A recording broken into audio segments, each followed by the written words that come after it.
Today on the Stay at Home Chef, I'm showing you how to make homemade breadsticks. These breadsticks are ready to eat in about an hour and 20 minutes.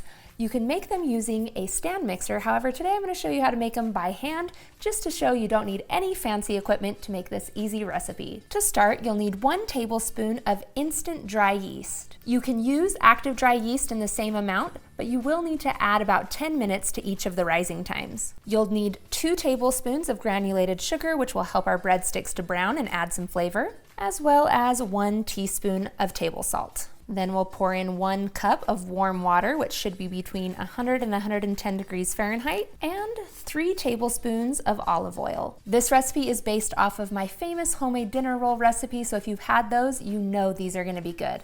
Last, all that's left to add in is the flour. You'll need about 2.5 cups total of all-purpose or bread flour, but I always start with about 2 cups because the amount you use can vary based on things like the weather. Go ahead and start stirring this in to form a dough ball. I can already see I definitely need more flour. So you can add in the remainder of the flour about 1/4 cup at a time. So you can always add more, but you can't take away. Once it becomes too difficult to stir anymore by hand, you can move to just your bare hands and start kneading the dough. You can even transfer it to a clean countertop, which can sometimes be easier to knead there. You should end up with a dough that's soft and smooth and tacky, but not so sticky that it sticks to your hands. Then you'll want to transfer this to a lightly greased mixing bowl. I kind of roll it around in the oil so that all of the dough gets a little coating. Then we'll cover this and let it rise for 30 minutes. Once your dough has had a chance to rise, you'll want to lightly grease a baking sheet or line it with parchment paper. Then we'll want to divide this dough into 12 equal pieces, and I actually use a kitchen scale to weigh mine to make them all perfectly even. You basically just weigh the entire dough ball and then divide by 12 and portion it out. Or you can always eyeball it. Then working one at a time, you'll start rolling them into little ropes or snakes. When it comes to shaping breadsticks, you want to apply light, even pressure with your hands and avoid pulling or stretching the dough.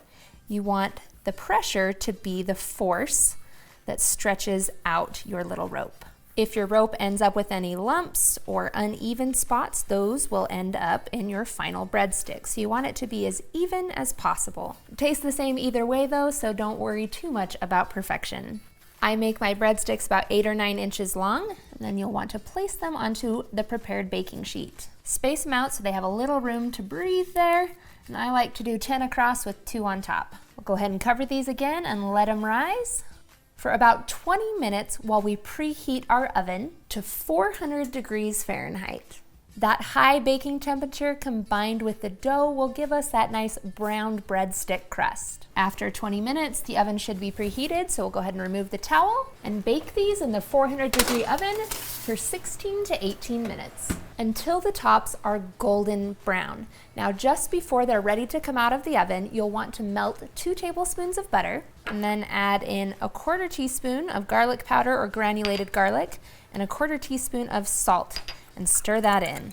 We're gonna brush this on top of our breadsticks when they come out of the oven. Now, these next 2 ingredients are optional, but if you wanted to have some additional flavor to your breadsticks, you can also sprinkle on 1 tablespoon of freshly grated Parmesan cheese and 1 teaspoon of Italian seasoning. Or you can get creative and experiment with other flavor options. Once your breadsticks are done baking, we'll go ahead and remove them from the oven and brush on some of that melted butter.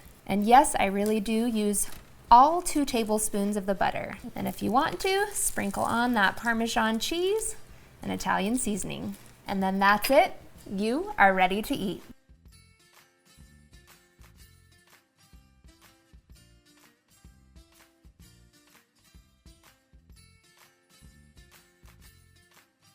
Thanks for watching. You can find the full written recipe in the video description. Be sure to subscribe, like, and follow, and check out the rest of my videos, where you can find hundreds of restaurant quality recipes you can easily make at home.